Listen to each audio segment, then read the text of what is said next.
بنی اسرائیل کے اندر ایک شخص کو اللہ تعالیٰ نے 500 سال عمر عطا کی. کتنی؟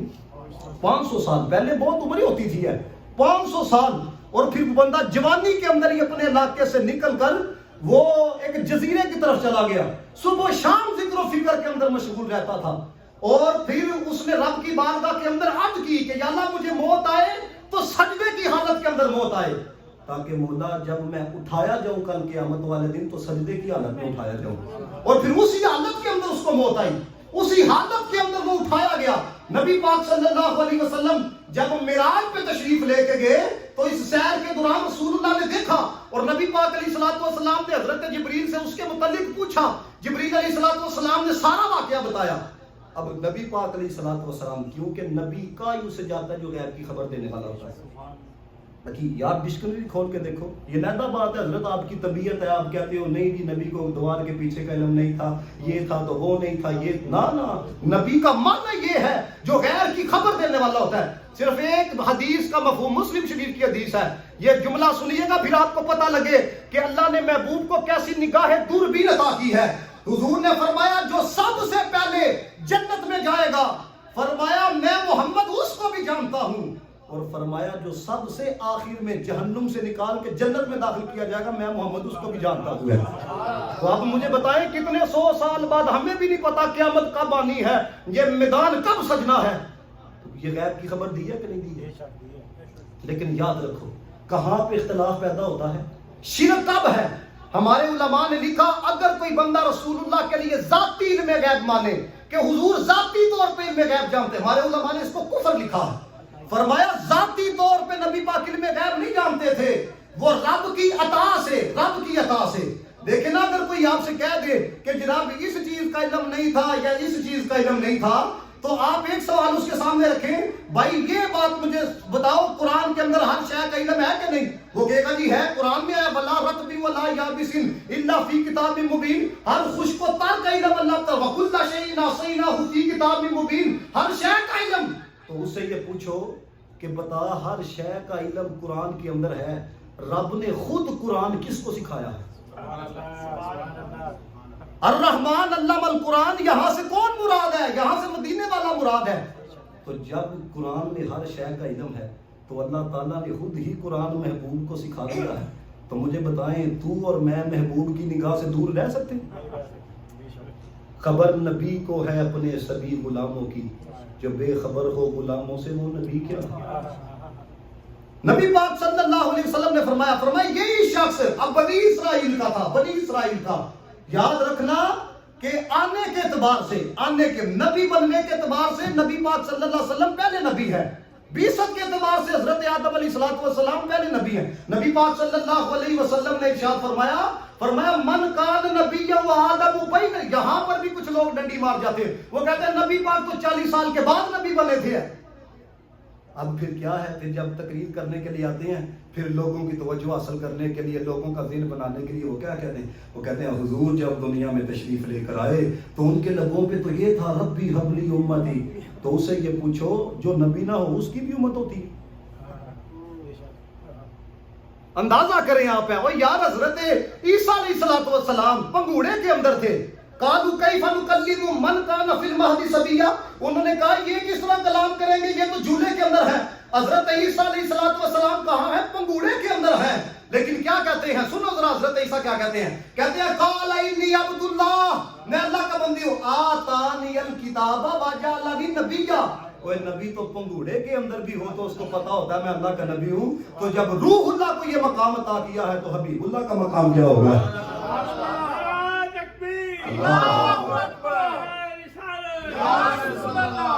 تو میرے نبی پاک صلی اللہ علیہ وسلم نے ارشاد فرمایا، حضور علیہ السلام فرماتے ہیں کل قیامت والے دن جب وہ شخص آئے گا نا تو اللہ تعالیٰ فرمائے گا اس کو میری رحمت کی وجہ سے، میرے کرم کی وجہ سے، میرے احسان کی وجہ سے جنت میں داخل کر. اب وہی بات اس کو 500 سال کی عبادت یاد آئے گی. میں 500 سال عبادت کی ہے، یہ پھر بھی اللہ نے یہ کہہ دیا ہے کہ میری رحمت کی وجہ سے. میرے نبی پاک نے فرمایا ہر انسان جو جنت میں جائے گا نا اللہ کی رحمت کی وجہ سے جائے گا. حضرت عائشہ کہتی ہیں یا رسول اللہ آپ بھی؟ فرمایا ہاں.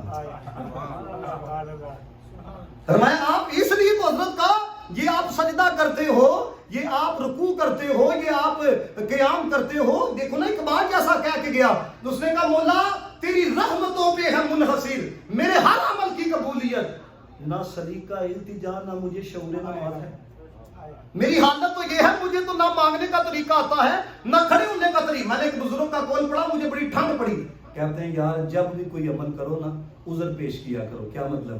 یا اللہ میں نے سجدہ تو کیا ہے لیکن اس طرح کا نہیں کیا جو تیری شان کے لائق ہے.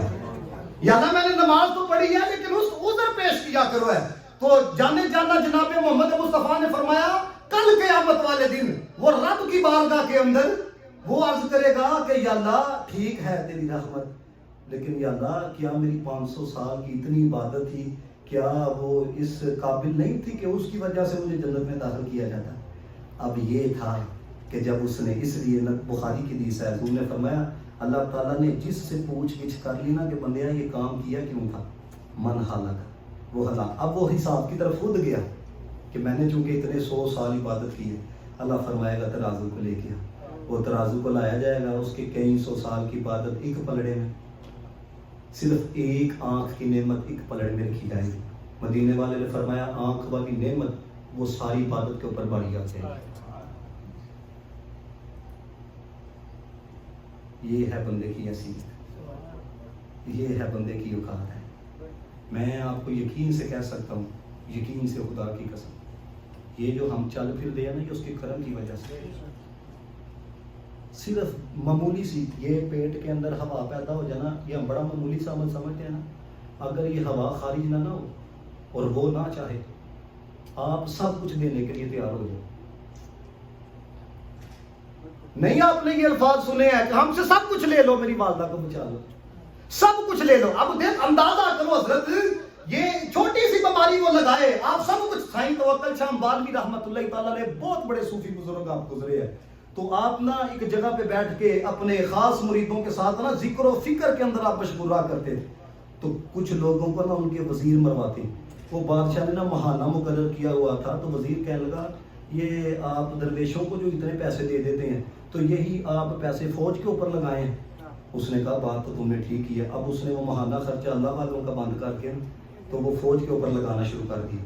اب یار کو یہ بات پسند نہیں ہے، پروردگار کو یہ بات پسند نہیں آئی کہ میرے یاد کے اندر جو گم تھے ان کے خرچے کو اس نے بند کیا ہے. اب کیا تھا، پیٹ کے اندر نہ ہوا آ گئی. اب بڑے بڑے حکیم اس نے بلائے، بڑے بڑے طبیب، تو بڑے بڑے نسخے، وہ تشخیص نہیں ہو پا رہی، بیماری سے شفا نہیں مل پا رہی. وہ کسی نے کہا سائیں توکل شاہ بالوی رحمۃ اللہ تعالی کے پاس ہی جاؤ، وہی تمہارا کوئی حل نکال سکتے ہیں. جب وہ آیا نا پھر اس کو اس کی اوقات پہ لے کے آئے. کہنے لگے چل ٹھیک ہے تیرا مسئلہ حل کر دیتے ہیں، دے گا کیا؟ اب چونکہ درد کی شدت تھی، کہتا ساری حکومت لے لینا، یہ ہوا کسی طریقے خارج ہو جائے. آئے گا سب کچھ لے لینا. آپ کبھی آپ اٹھ نہ سکتے ہو، اٹھ نہ سکتے ہو، پانی نہ پکڑ سکتے ہو، آپ حضرت والا واش روم تک نہ جا سکتے ہو. یہ میں نے ایک پڑھا کہ ایک بہت امیر شخص گزرا، یہ ہم اپنی مرضی سے یہ پلک کو اٹھا لیتے ہیں، جھکا لیتے ہیں. اسے کسی نے پوچھا، اس نے کہا بتاؤ تمہاری سب سے بڑی خواہش کیا ہے؟ اس نے کہا سب سے بڑی خواہش یہ ہے کہ کاش اپنی مرضی سے میں پلک کو اٹھا سکتا. اب سائیں توکل شاہ بالوی نے کہا دو گے کیا؟ اس نے کہا یہ ساری حکومت ہی لے لینا. آپ نے قرآن کی آیات پڑھ کے نا دم کیا، شفا ہو گئی ہے. اب چونکہ اس نے کہا کہ میں دوں گا، اب جب اس نے کہا حضرت میں تو دینے کے لیے تیار ہوں، اب اندازہ کیجئے گا، جملہ سنیے گا. یہ تھی اللہ والے ہے. لوگ کہتے ہیں یہ صوفیہ کی باتیں کیوں کرتے ہو؟ یہ برصغیر کے اندر آپ کے باپ دادا نے جا کے اسلام کی تبلیغ کی ہے یا داتا صاحب نے کی ہے یا خواجہ صاحب نے کی ہے؟ کبھی سوچو تو سید عبداللہ شاہ غازی نے کی ہے. یہ سمجھنے والی بات ہے. یہ تھے وہ لوگ، ایک لمحے میں بھی آپ کو بتاتا ہوں حضرت، یہ تو وہ ہیں ذکر الصالحین. یہ روایت ہے، فرمایا ذکر الصالحین تنزل الرحمہ. جہاں پہ صالحین کا ذکر ہوتا ہے وہاں پہ اللہ کی رحمتوں کا نزول ہوتا ہے وہاں پہ. اور جو ان سے دور ہوئے ہیں آپ ان کا حال دیکھ لیں حضرت والا، نہ ان کو مسجد کی تعظیم کا پتہ ہے، نہ ان کو قرآن کی تعظیم کا پتہ ہے، نہ ان کو رب کی حیا ہے، نہ ان کو مصطفیٰ کی حیا ہے. تو بتانے کا مقصد صرف آپ کو یہ ہے کہ صرف ایک جملے نے اس کو بدل کے رکھ دیا. کہنے لگے کیا دو گے؟ اس نے کہا جی بادشاہت لو ہے. اب آپ نے جملہ کہا، آپ نے کہا ہم نے اس بادشاہت کا کیا کرنا ہے جس کی قیمت پیٹ سے نکلنے والی ایک ہوا ہے.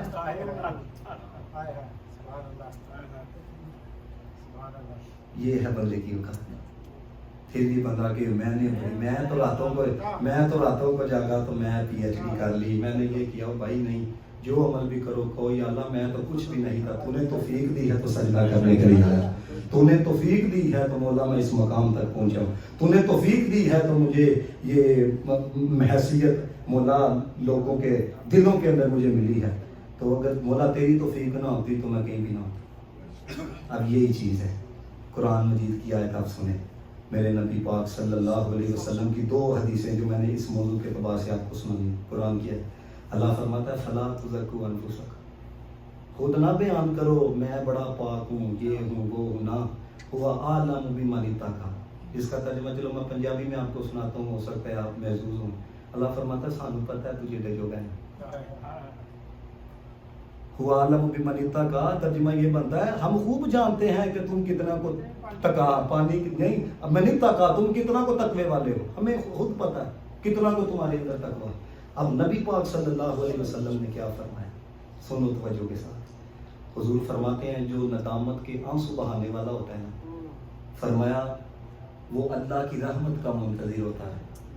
اور نبی پاک نے فرمایا جو خود کو نیک ثابت کرنے میں لگا ہوا ہوتا ہے وہ اللہ کے غضب کا منتظر ہوتا ہے.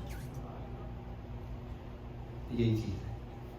اور دوسری حدیث سنو، امام غزالی نے اس کو نقل کیا. نبی پاک صلی اللہ علیہ وسلم نے ارشاد فرمایا اگر تم گناہ بھی نہ کرو تو مجھے تمہارے درمیان ایک بہت بڑے جرم کا اندیشہ ہے. اگر تم گناہ بھی نہ کرو. صحابہ نے عرض کی یا رسول اللہ علیہ السلام وہ کیا چیز؟ میرے آقا علیہ السلام نے ارشاد فرمایا، حضور علیہ السلام نے فرمایا خود پسندی کا اندیشہ. کہ اب دیکھو نا کہ نیک بننے کی طرف اب کم ہی لوگ جا رہے ہیں. وہ نیک اپنے آپ کو ثابت کرنے کے لیے ساری جا رہے ہیں. اندازہ کر رہے ہیں نیک ثابت. یاد رکھیے گا اس طرح کوئی عزت نہیں ملتی ہے. 2 چیزیں اپنی زندگی سے نکال دیں. کبھی خواہش نہیں کرنی شہرت کی، دے دے تو اس کی کرم نوازی، دے دے تو اس کی کرم نوازی. کبھی خواہش نہیں کرنی کسی منصب کی. حدیث ہے نبی پاک نے فرمایا اگر کوئی یہ خواہش کرے کہ میں جج بن جاؤں، یہ حدیث کا مفہوم آپ کو سنا رہا ہوں. فرمایا اب اپنی خواہش کے ساتھ وہ جج بن جائے، فرمایا اللہ تعالیٰ کی مدد شامل حال نہیں ہوگی. ہاں اگر اس کو کوئی جج بنا دے کہ نہیں تو نے یہ چیف جسٹس بننا ہے، فرمایا اللہ تعالیٰ کی مدد بھی اس کے شامل حال ہو جائے گی. یعنی بتانے کا صرف مقصد آپ کو یہ ہے کہ علم مال جو کچھ بھی نصیب ہو یہ اس کا کرم ہے. اس کے کرم کے بغیر ہم کچھ بھی نہیں ہیں، کچھ بھی نہیں. اور یہ میں یہاں پر صرف آخری بات اس لیے کریں، اس بیماری کا علاج کیا ہے؟ توجہ ہے آپ کی اس بیماری کا علاج کیا ہے؟ سب سے پہلے آپ کے ذہن میں صدیق اکبر کی ذات آنی چاہیے. حضرت ابوبکر صدیق رضی اللہ تعالیٰ عنہ وہ ہیں میرے نبی پاک صلی اللہ علیہ وسلم نے ارشاد فرمایا ساری امت کا ایمان ایک پلڑے میں رکھ دیا جائے نا، ابو بکر کا ایمان ایک پلڑے میں رکھ دیا جائے، ابو بکر والا پلڑا بھاری نظر آئے گا. یہ مقام ہے صدیق اکبر کا. اب کیا ہے کتنا مقام مرتبہ ہے، لیکن آپ اندازہ کریں عاجزی. پرندے کو دیکھ کے کہتے ہیں کاش میں یہ پرندہ ہوتا. کتنا بڑا نام ہے تاریخ کا، حضرت عمر فاروق رضی اللہ تعالیٰ عنہ. انہوں نے فرمایا میرے بعد اگر کوئی نبی ہوتا تو عمر ہوتا. اور قربان جائیں تنکے کو پکڑ کے کہتے ہیں کاش عمر یہ تنکا ہوتا. یعنی اس بیماری کا علاج بس اتنا سا ہے کہ بس آپ یہ نہ بھولو کہ اگر میرے پاس نعمت ہے یہ نعمت میرے سے لی بھی جا سکتی، چھینی بھی جا سکتی. بس جب آپ کو زوال کا اندیشہ رہے گا، دیکھیں نا جب آپ کے پاس تھوڑے پیسے ہوں آپ کو پتا ہوگا یار ابھی خرچ کروں گا تو یہ ختم ہونے والے ہیں، تو پھر آپ کتنا دھیان رکھتے ہیں. تو یہی چیز ہے جب آپ اس چیز کا دھیان رکھو گے نا پھر آپ کے اندر کہاں پھر جس طرح آپ بڑے سے سلام دیتے ہو پھر آپ ماڑے سے بھی اس طرح سلام دو. یہ چیز یہ 2 جملے اپنے ذہن میں بٹھا لو. گدا کو بادشاہ بادشاہوں کو گدا کر دے، گدا کو بادشاہیاں بادشاہوں کو گدا کر دے میرے مالک، تو جب چاہے کسی کو کیا سے کیا کر دے، جسے تو پکڑ لے اس کو چھڑا سکتا نہیں کوئی، جسے تو پکڑ لے اس کو چھڑا سکتا نہیں کوئی، پھر اس کو کون پکڑے جس کو مولا تو رہا کر دے، پھر اس کو کون پکڑے جس کو مولا تو رہا کر دے۔ اللہ تعالیٰ عمل کی توفیق عطا فرمائے۔